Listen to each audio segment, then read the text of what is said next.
You're listening to Four Things to Know, a WCCO daily news podcast. Today is Wednesday, April 1st. I'm Johnny Connor. Thanks for listening to Four Things to Know. Let's get to your top story today. A 3-month-old baby is safe after the car it was in was stolen in Minneapolis last night. The car was taken from a daycare parking lot around 8:30. Police then found the car and the baby about an hour later elsewhere in the city, but the car thief was gone. WCCO's Connor White has the story. It was sheer panic on Tuesday night for a mother. We understand from police and from someone close to the situation who wants to remain anonymous that she left her car running with a 3-month-old inside in the daycare parking lot. And in just moments, an opportunistic group, one of them got into the vehicle and drove away. This launched a police search that lasted about an hour, eventually finding that vehicle only a couple blocks away. They had used drones, license plate readers, city cameras, squad cars, and stopped just short of needing to launch an Amber Alert because that child was found safely. Now, tonight on WCCO, we'll be able to share that person I mentioned, the one connected to the daycare and this mom, she actually had some compassionate words. We've seen more than 1,500 stolen cars. Often, according to police, it's a situation like this where someone has left the car unattended with the car running. This person says that young people, those who get caught up in these kinds of situations, they need help just as much as anybody else. We'll share her perspective and some of the footage of this happening tonight on WCCO. Number 2, drive distracted and pay the price. That's the message police are sending as they launch a month-long crackdown on distracted driving.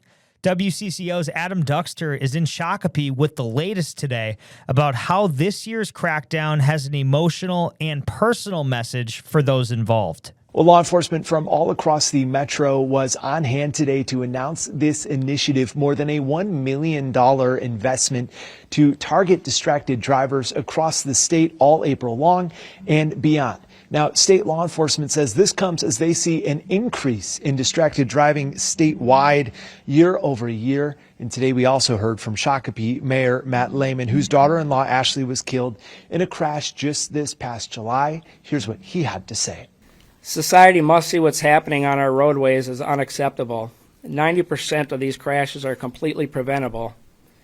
Until our legislators, courts, and prosecutors start making the crimes and punishment truly fit the outcomes and burdens forever placed on the innocent victims and their families, frontline law enforcement will continue to make a worthy prevention effort to save lives the best they can, whether it's in vain or not.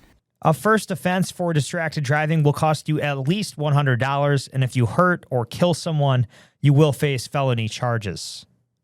Number 3, if a child says they are gay or transgender, should a therapist be allowed to talk them out of it? Advocates say a Supreme Court ruling yesterday could undermine protections for children here in Minnesota. The Supreme Court ruled against a Colorado law that bans conversion therapy for minors. The court said the law likely violates free speech because it restricts what therapists can say to patients.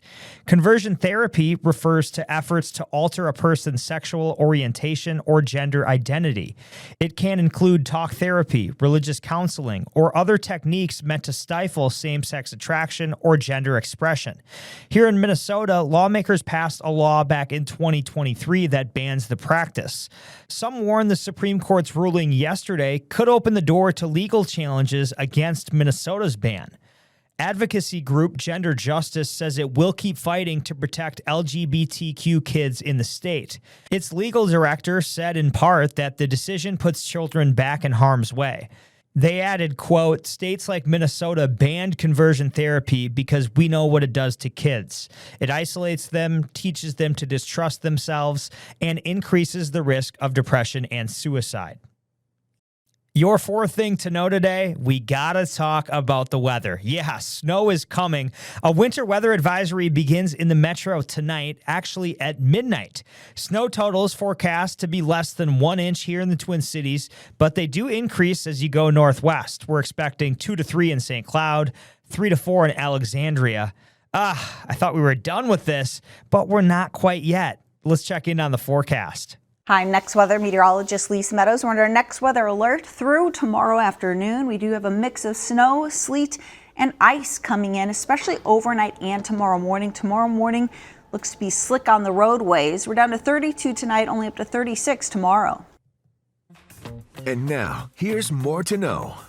Now to a tragic story. A toddler is in critical condition after falling from a second-floor window of a home in St. Paul last night, according to police.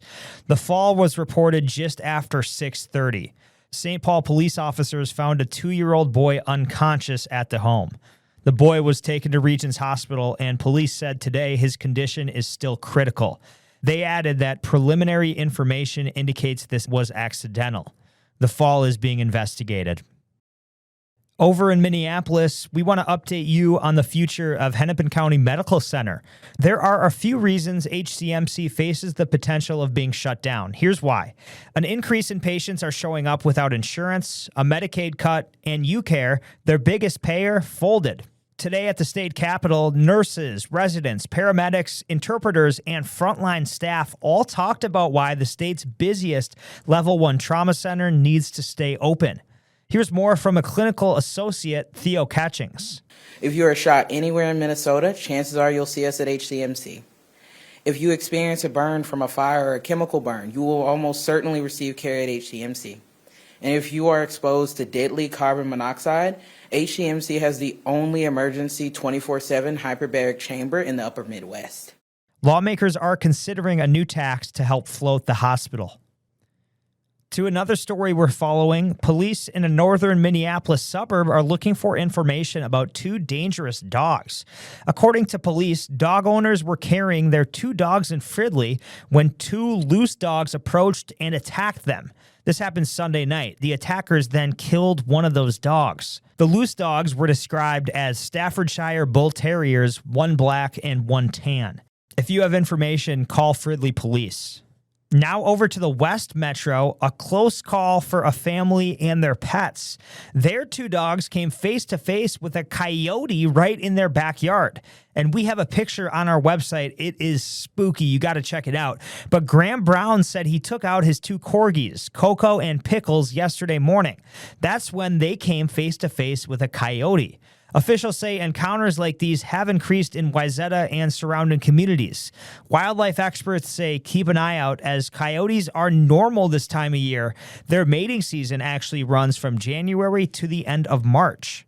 It wasn't until I was about 50 feet away and I started banging on the bucket, flailing my arms and things that it finally started to at least walk away. Our little dogs don't really stand a chance. Some tips: if you ever run into a coyote, make lots of noise, make yourself look bigger, never run from a coyote, and of course, always be sure to supervise your small pets outside, especially this time of year. In the wake of Operation Metro Surge, we're now learning more about who was really arrested. The Fed said they were after the, quote, worst of the worst, but actually less than a quarter of the people arrested during the ICE surge in Minnesota were convicted criminals. Those numbers come from a CBS News analysis of government numbers that were obtained by the Data Deportation Project. It shows agents arrested about 3,800 people during Operation Metro Surge. Despite the White House targeting people of Somali descent, they actually accounted for less than 3% of the arrests. 27% of the arrests were people from Ecuador. That was the highest percentage of any country. And we often heard the phrase worst of the worst, as I mentioned. Data shows 24% of the people arrested were convicted criminals, 13% had pending charges of some kind, and 63% were arrested for immigration violations. Not a whole lot going on in sports tonight. The Twins, they are back in action there in Kansas City. That's a 6:40 first pitch. Wild and Wolves are both off tonight. Both teams back in action tomorrow. It's time to take a breath with your Daily Bright Spot. A Minnesota family is over the moon after a loved one's long-lost military honors were reissued yesterday. Senator Tina Smith shared the story of Private First Class David Yeager Jr. The Gaylord native's family was awarded the Purple Heart and Bronze Star after he was killed in action in World War II. But those military honors were lost years ago. But yesterday, Senator Smith helped get replacement medals to his nephew so the family can continue to honor his sacrifice for our country. I'm Johnny Connor. This has been 4 Things to Know. We're here with the news you need every weekday afternoon by 3 o'clock. Thanks so much for listening today. Enjoy that snow or just stay inside. We'll talk to you tomorrow. I'm Maria Lizignoli, and this podcast comes to you from the WCCO podcast studio. I'm Johnny Connor, and this is where you'll find the latest news of the day with us on 4 Things to Know. I'm Mariel Mose, and I bring you the stories behind the female athletes redefining the game on women in sports. I'm Adam Duxter. Join me for a deep dive into faith and what it means to Minnesotans around the state on Bigger Than Belief. Stay in the know on the go with the WCCO podcast studio. Go to WCCO.com/podcasts.